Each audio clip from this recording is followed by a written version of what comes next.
ایک دن بہلول دانا کہاں بیٹھا ہے؟ قبرستان میں، قبرستان میں، قبرستان میں، اور جو کچھ اس میں ہے وہ آسمانوں کے اندر ہے یا زمین کی تہ میں ہے، یہ سب چیزیں بنانے والا، انہیں وجود دینے والا کون ہے؟ اللہ ہے، اور اس کے اوپر محنت کرنی ہوگی، اور یہی ہمارے تمام مصائب کی وجہ ہے۔ خود مخاطب ہوئے آگ کی طرف اور کہا اے آگ ابراہیم کے سامنے ٹھنڈی ہو جا۔ میرے انتہائی واجب الاحترام، قابل صد تکریم و اعزاز مجمع میں موجود صاحب علم و دانش، میرے بھائیوں، بزرگوں، دوستوں، عزیز نوجوانوں، السلام علیکم ورحمۃ اللہ وبرکاتہ۔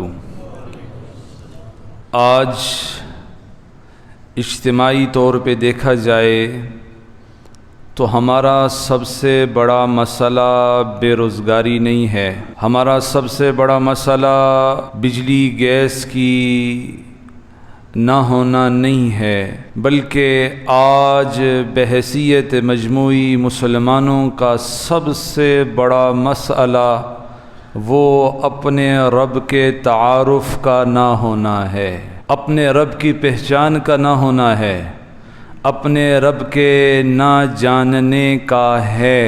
اور جو سبب اور بیس ہے کہ آج ہم اتنے مصائب، اتنی پریشانیوں، اتنے تکالیف کا سامنا کر رہے ہیں، تو میرے بھائیوں، سب سے پہلے اللہ کی پہچان ضروری ہے، اللہ کا تعارف ضروری ہے، اللہ سے ہونے کا یقین اپنے دل میں بٹھانا ضروری ہے۔ اللہ کون ہیں؟ فرمایا خلق السماوات والارض، اللہ وہ ہیں جو آسمانوں زمینوں کا بنانے والا ہے۔ کون سی آسمان و زمین؟ جو یہ کائنات ہمارے سامنے بچھی ہوئی ہے، اس ساری کائنات کو بنانے والا کون ہے؟ اللہ ہے۔ وما فیہا، اور جو کچھ اس میں ہے، وہ آسمانوں کے اندر ہے یا زمین کی تہ میں ہے، یہ سب چیزیں بنانے والا، انہیں وجود دینے والا کون ہے؟ اللہ ہے۔ کتنی طاقت والا ہے؟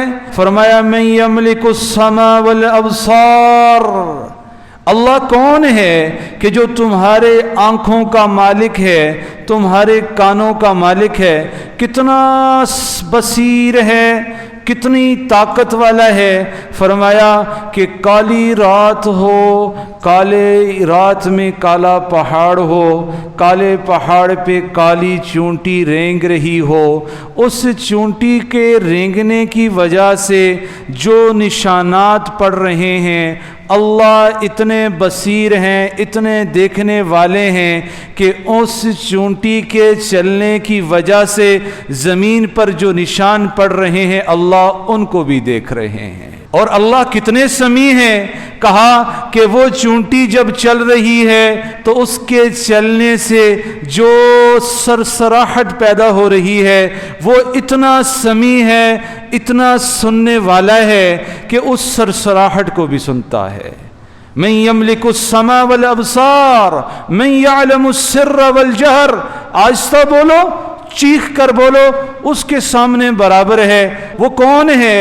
وہ ہے هو اللہ الذی لا الہ الا هو عالم الغیب والشہادہ، وہ حاضر کو جانتا ہی جانتا ہے، لیکن پوشیدہوں کو بھی جانتا ہے، سامنے ہیں اسے بھی جانتے ہیں، جو نظر نہیں آ رہا، جو کہیں چھپ کر بیٹھا ہوا ہے، اللہ اسے بھی جانتے ہیں۔ من یملک السماء والابصار ہے، فرمایا هو اللہ الذی لا الہ الا هو عالم الغیب والشہادہ هو الرحمن الرحیم۔ اور کتنی طاقت ہے؟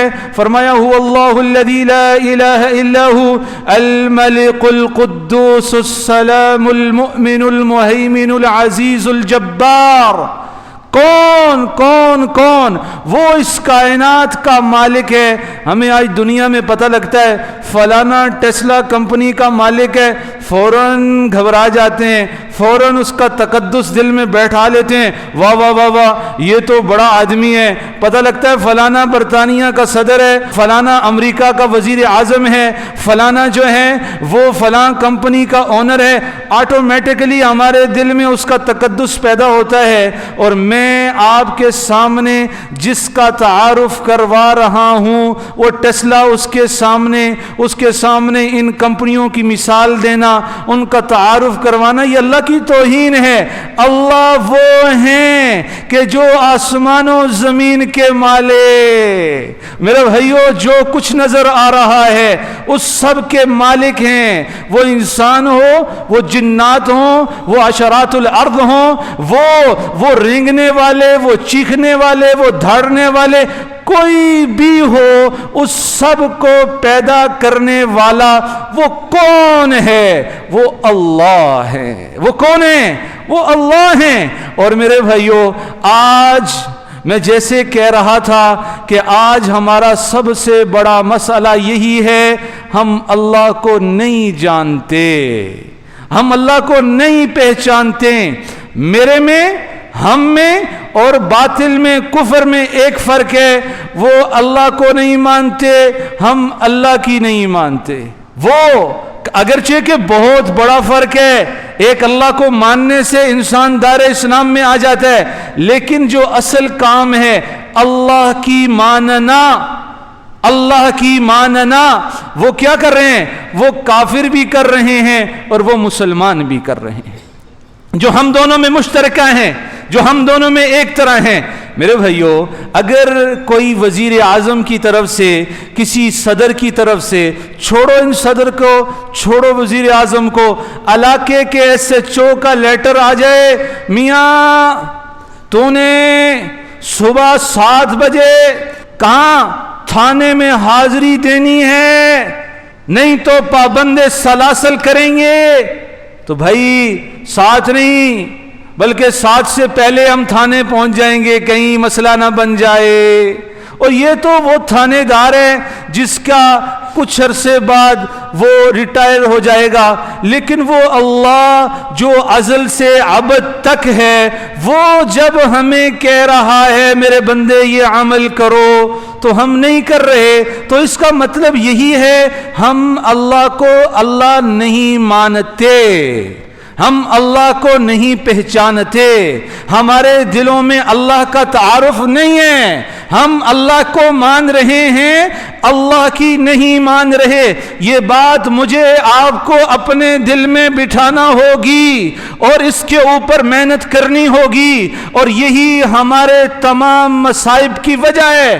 اور میں بتاؤں کہ جب یہ تقدس پیدا ہو گیا کہ اللہ اللہ ہیں، تو دیکھیے گا حالات کتنے ہی سنگین کیوں نہ ہو، اللہ ان سنگین حالات سے ہمیں نکالیں گے۔ حضرت ابراہیم علیہ السلام ہیں، اللہ کے خلیل ہیں، اللہ نے کیا فرمایا؟ وَاتَّخَذَ اللَّهُ إِبْرَاهِيمَ خَلِيلًا۔ ایک دن کیا ہوتا ہے، وہ اللہ کے رستے میں تبلیغ کر رہے ہیں، دعوت دے رہے ہیں، اور بتوں کو توڑتے ہیں جو مشرکین کے ہوتے ہیں، اور مشرکین کو پتہ چلتا ہے کہ ساری کارگزاری کرنے والا، یہ سارا کام کرنے والا ابراہیم ہے۔ اب ابراہیم کو پکڑا جاتا ہے، پابند سلاسل کیا جاتا ہے، اور آرڈر جاری کیا جاتا ہے، بھئی آگ جلاؤ، آگ۔ کتنی بڑی آگ کہ کئی مہینوں تک جس کے اندر ایندھن ڈالا جاتا رہا، اور کتنی بڑی آگ جلی، صرف حکومتی مشینری نہیں لگی بلکہ عام لوگ، عام چھوٹے موٹے مشرک یہ کہتے تھے، ربا یعنی بت کو مخاطب کر کے، اگر تو نے میرا فلانا کام کر دیا اور میرا فلانا کام بن گیا تو میں ابراہیم کے خلاف جلنے والی آگ میں ایندھن ڈھالوں گا۔ تو تصور کریں کتنی بڑی آگ جلی ہوگی، اور کتنے دماغی طور پر جو ہے انسان کو ڈسٹرب کرنے والی چیز ہے کہ کہا جا رہا ہے یہ فلانی آگ جو جلائی جا رہی ہے یہ تیرے لیے جلائی جا رہی ہے۔ سوچیں اگر آج ہمارے ساتھ ہو تو ہم تو ذہن کو کھو بیٹھیں گے، اپنا ذہن جو ہے وہ ختم کر بیٹھیں گے۔ کیوں؟ اور حضرت ابراہیم کو کے سامنے آگ کو کئی مہینے جلایا جا رہا ہے، دہکایا جا رہا ہے، اور جس دن حضرت ابراہیم کو آگ میں ڈالنے کا دن آیا، منجنیق میں ڈال کر حضرت ابراہیم کو آگ میں ڈالنا جانا شروع ہونے لگا، اللہ کے فرشتے آ گئے، ابراہیم ابراہیم ابراہیم جلدی بتاؤ آگ کو بجھاتے ہیں، اور ابراہیم کا جواب کیا ہے؟ خود آئے ہو یا رب نے بھیجا ہے؟ خود آئے ہو یا رب نے بھیجا ہے؟ تو کہا اللہ سے اجازت لے کر آئے ہیں، اللہ نے بھیجا نہیں بلکہ اجازت، کہا اللہ ابراہیم کو آگ میں جلایا جانے والا ہے، تو کہا اجازت لے کر آئے ہیں، کہا نہیں نہیں نہیں نہیں نہیں، مجھے تمہاری مدد کی ضرورت نہیں ہے، میں جس کی وجہ سے اس آگ میں ہوں مجھے وہ اس آگ سے نکالے گا۔ پھر کیا ہوتا ہے؟ اللہ فرماتے ہیں قُلْنَا يَا نَارُ كُونِي بَرْدًا وَسَلَامًا عَلَىٰ إِبْرَاهِيمَ، خود مخاطب ہوئے آگ کی طرف اور کہا اے آگ ابراہیم کے سامنے ٹھنڈی ہو جا، ابراہیم کے سامنے ٹھنڈی ہو جا۔ جب ہم دیتے ہیں اپنا کچھ تو اللہ ہمیں اپنا سب کچھ دیتے ہیں، کہا تو چل کے آئے گا میں دوڑ کے آؤں گا، تو ایک ہاتھ بڑھائے گا میں دونوں ہاتھ بڑھاؤں گا، لیکن شرط ہے اللہ کی طرف آنا ہے، اللہ کا یقین پیدا کرنا ہے، اللہ سے ہونا اپنے دل میں بٹھانا ہے۔ حضرت بلال اور مشرکین نے آگ جلائی ہے اور کوئلے بن چکے ہیں، اور کوئلوں پہ حضرت بلال کو لٹایا جا رہا ہے، اور حضرت بلال یہ نہیں کہتے بدبختو او بدبختو مجھے کیوں مار رہے ہو، ایک لفظ ایک جملہ حضرت بلال کے منہ سے نکل رہا ہے، احد، وہ احد مجھے بچائے گا، وہ احد مجھے بچائے گا، وہ اکیلا مجھے بچائے گا۔ تو میرے بھائیو، جب تک یہ یقین پیدا نہیں ہوتا جو تنزلی ہے یہ اور بڑھے گی، جو ذلت ہے اس ذلت میں اور اضافہ ہوگا، جو تنزلی ہے اس تنزلی میں اور چیزیں بڑھیں گی، جب تک ہمارے دلوں میں اللہ کا یقین پیدا نہیں ہوتا۔ اور میرے بھائیو، حضور نے اس یقین کو پیدا کرنے کے لیے بڑی محنت کی۔ ایک مرتبہ ایک صحابی آئے، کہا اللہ کے نبی بیت المال کے اونٹوں کو بیماری لگ گئی، وبائی بیماری لگ گئی۔ تو پوچھا کیسے لگی ہے، یہ بیماری کیسے لگی ہے؟ کہا جی ایک کو لگی تھی، اس سے دوسرے کو لگی، دوسرے کو لگی تھی، اس سے تیسرے کو لگی، تیسرے کو لگی تھی، اس سے چوتھے کو لگی۔ حضور صلی اللہ علیہ وسلم نے فرمایا نہیں نہیں نہیں نہیں نہیں، یہ نہیں ہوا۔ اگر تمہارے قاعدے کو مان لیا جائے تو بتاؤ پہلے کو کیسے لگی تھی، پہلے کو کیسے لگی تھی؟ تو صحابی نے کہا پہلے کو تو اللہ نے لگائی تھی۔ تو کہا ہر اونٹ کو براہ راست بیماری لگانے والا کون ہے؟ اللہ ہے۔ کون ہے؟ اللہ ہے۔ اور اسی محنت کو صحابہ نے کیا ہے۔ حضرت خالد بن ولید رضی اللہ تعالی سپہ سالار ہیں اور مسلمانوں کو فتوحات ہو رہی ہیں، لوگوں نے کہنا شروع کر دیا کہ خالد جس جنگ میں جاتا ہے فتح لے کر آتا ہے، عزتیں لے کر آتا ہے، عروج لے کر آتا ہے، کامرانیاں لے کر آتا ہے، اسلام کو بلند کرتا ہے۔ تو حضرت عمر کو جب پتا چلا تو حضرت خالد کو معزول کر دیا اور ایک اور شخص کو سپہ سالار بنا دیا۔ کس کی جگہ؟ خالد بن ولید کی جگہ۔ لوگوں نے پوچھا عمر یہ کیا کیا؟ عمر یہ کیا کیا؟ خالد جیسے سپہ سالار کو ہٹا کر اس نا تجربہ کار کو لگا دیا۔ کہا بھائیو مسئلہ یہ ہے کہ لوگوں کا یقین اللہ سے کٹ رہا ہے، خالد پہ بن رہا ہے کہ جنگ جتانے والا کون ہے؟ خالد ہے۔ کہا ایسا نہیں ہے، یہ جنگ میں ہمیں فتوحات دینے والا خالد نہیں ہے بلکہ اللہ ہے۔ کون ہے؟ اللہ ہے۔ اور خالد سے پوچھا گیا خالد کیا مشکل نہیں ہوتا؟ سپہ سالار تھے اور پھر تنزل اتنا ہوا اتنا ہوا اتنا ہوا کہ ایک ادنا سے سپاہی بن گئے، یہ مشکل نہیں ہے؟ تو حضرت خالد بن ولید نے کہا میں تو پہلے بھی ایک کے لیے لڑ رہا تھا اور اب بھی ایک کے لیے لڑ رہا ہوں، میری پہلے بھی سپہ سالار ہوں تو تب بھی منزل اور مقصد اللہ تھے، اور آج سپاہی بن کے لڑ رہا ہوں تو میری منزل اور مقصد کیا ہے؟ اللہ ہے۔ ہمارے ایک بہت بڑے عالم حضرت شاہ اسماعیل رحمت اللہ علیہ، ایک مرتبہ دہلی کی جامع مسجد میں حضرت کا بیان، تو لوگ امٹ کر آئے دور دور سے حضرت کو سننے کے لیے۔ ایک دیہاتی جو ہے اسے دیر ہو گئی، جب وہ دہلی کی جامع مسجد کی سیڑھیاں چڑھ رہا ہے، حضرت شاہ اسماعیل نیچے اتر رہے ہیں۔ اب اس وقت جو ہے وہ کوئی تصویر تو ہوتی نہیں تھی کہ پہچانا جائے کہ یہ شاہ اسماعیل ہے، تو شاہ اسماعیل سے وہ دیہاتی پوچھتا ہے کہ بھائی مجھے بتاؤ شاہ صاحب کا بیان شروع ہوا کہ نہیں ہوا؟ شاہ صاحب کا بیان شروع ہوا کہ نہیں ہوا؟ کہا جی شاہ صاحب کا بیان تو ختم ہو گیا۔ تو دیہاتی رونے لگ پڑا، او بھائی میں تو بڑے دور سے آیا تھا حضرت کو سننے کے لیے، لیکن بیان ختم ہو گیا۔ تو شاہ صاحب چونکہ خود تھے، کہا بھائی میں ہی شاہ اسماعیل ہوں، میں تمہیں بتاتا ہوں میں نے کیا کہا۔ اب وہیں دہلی کی جامع مسجد کی سیڑھیوں میں بٹھا کر پوری تقریر، پورا وعظ، پورا بیان اس ایک دیہاتی کے لیے کر دیا، ایک دیہاتی کے لیے۔ تو دیہاتی بڑا خوش، واہ واہ واہ، میرے تو مزے ہو گئے کہ شاہ اسماعیل نے میرے لیے ساری تقریر کر دی، اور خوشی خوشی روانہ ہو گیا۔ اتنے میں جو 7 ساتھی کھڑے ہوتے ہیں قریب میں، وہ کہتے ہیں شاہ صاحب ایک کے لیے پورا بیان کر دیا۔ تو حضرت شاہ اسماعیل رحمت اللہ علیہ فرمانے لگے، بھائی میں نے تو پہلے بھی ایک کے لیے کیا تھا، اب بھی ایک کے لیے کیا ہے۔ بھائیو ہماری منزل، ہمارا مقصد جب ایک اللہ نہیں بنتا تو یہ تنزلی جاری رہے گی۔ ہمارے ہر عمل کا داروکار کیا ہو؟ اللہ۔ ہر چیز کا مقصد کیا ہو؟ اللہ۔ یہ نہیں ہے، اور میں یہ بھی بتاتا چلوں، اس اللہ سے اور اللہ کی ذات سے جو سب سے بڑی چیز ہے نا، جس نے ہمیں بیگانہ کیا ہے، وہ یہ دنیا ہے۔ اور حضور نے فرمایا ہے یہ دنیا فتنہ ہے، ہر امت کا ایک فتنہ ہوتا ہے، میری امت کا فتنہ کیا ہے؟ یہ مال ہے، یہ دنیا ہے، یہ جائیداد ہے۔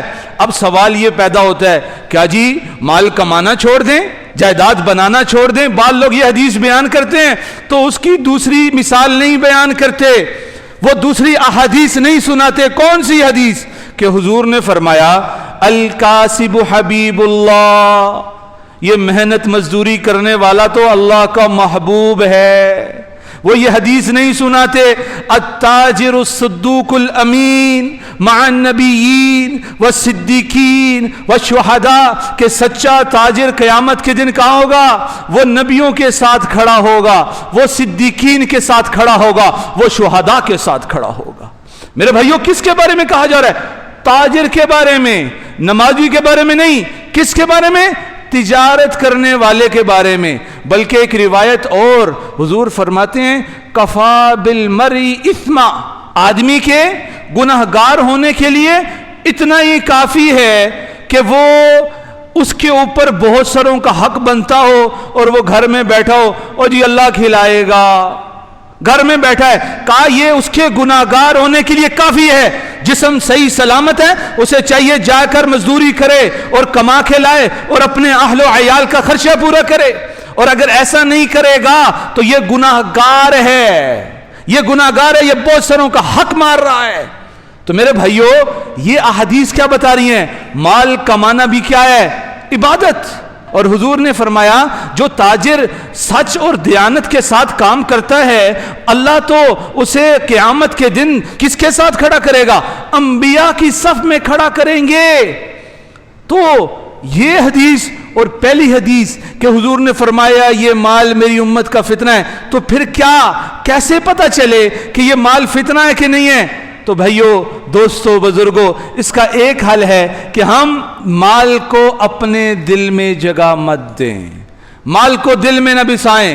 کیسے کہ ایک بہت بڑے عالم تھے، وہ تجارت کرتے تھے، مال ایک جگہ لگایا ہوا۔ ایک دن خادم آیا، حضرت وہ جو آپ نے مال لگایا تھا نا، فلانی انویسٹمنٹ کی تھی، اس سے اتنا پرافٹ ہوا ہے۔ تو 2 منٹ کے لیے سر جھکا کر اور پھر آنکھیں کھول کر کہا الحمدللہ۔ کیا بھائی؟ الحمدللہ۔ اور کہا فلانی جگہ پر لگا دو، لگا دیا گیا۔ وقت گزرتا ہے، خادم آتا ہے، حضرت وہ مال جو لگایا تھا نا وہ تو ضائع ہو گیا، وہ تو کشتی میں تھا اور کشتی بہہ گئی۔ تو 2 منٹ کے لیے سر جھکایا، آنکھیں بند کی اور پھر آنکھیں کھولی، کہا الحمدللہ۔ تو جو شاگرد تھے جو ہر وقت حضرت کی مجلس میں ہوتے تھے، کہا کہ یہ کیا بات ہے حضرت، مال کے آنے پر تو الحمدللہ سمجھ آتی ہے، جانے پہ کون سی الحمدللہ ہوتی ہے؟ تو کہا پیارو، جب مال آیا تھا میں اپنے دل کی طرف متوجہ ہوا تھا، دل سے پوچھا تھا کیا اس کے مال کے آنے کی وجہ سے میرے دل میں کوئی بڑائی آئی ہے؟ تو دل نے جواب دیا نہیں میاں کچھ نہیں ہوا، تو ویسے کا ویسا ہی ہے۔ تو میں نے کہا تھا الحمدللہ، اور آج یہ مال لٹ گیا ہے تو میں نے پھر اپنے دل سے پوچھا ہے اس کے جانے کی وجہ سے میرے دل میں کچھ زخم آئے ہیں؟ تو میرے دل نے کہا نہیں میاں کچھ نہیں ہوا، تو میں نے تب بھی کہا ہے الحمدللہ۔ تو میرے بھائیو، مال کا آنا تکلیف نہیں دے رہا، خوشی نہیں دے، خوشی سے بے معنی کہ تکبر پیدا نہیں ہو رہا اور جانے سے دل میں درد نہیں ہو رہا، تو یہ مال نقصان نہیں دے گا۔ جیب میں ہے مسئلہ نہیں ہے، جیسے ہی دل میں اترے گا مسئلے پیدا کرنا شروع کر دے گا۔ آپ دیکھیں نا حضرت عبد الرحمن بن عوف رضی اللہ تعالی کتنے بڑے تاجر ہیں، اور کوئی باپ دادا کا مال نہیں تھا۔ مدینہ میں جب آئے تو رہائش کے لیے جگہ نہیں ہے، اور اتنے بڑے تاجر بنے کہ مدینہ میں جب حضرت عبد الرحمن بن عوف رضی اللہ تعالی کی تجارت کا قافلہ آتا تھا مدینے میں کوہرام مچ جاتا تھا۔ حضرت عائشہ صدیقہ ایک مرتبہ مدینے میں ہیں اور باہر شور شرابہ ہے، پوچھا بھائی کیا ہوا، یہ شور کیوں ہے؟ تو کہا گیا کہ بھائی آپ کو پتہ نہیں، اماں جان آپ کو پتہ نہیں کہ عبد الرحمن کی تجارت کا قافلہ آیا ہے۔ تو بھائیو، ان کے مال نے انہیں کوئی نقصان نہیں دیا، اور یہ وہ عبد الرحمن بن عوف ہیں کہ جو 10 مبشرہ میں سے ہیں، جو ٹاپ 10 میں آتے ہیں، صحابہ جن کو حضور نے دنیا میں جنت کی بشارت سنائی ہے۔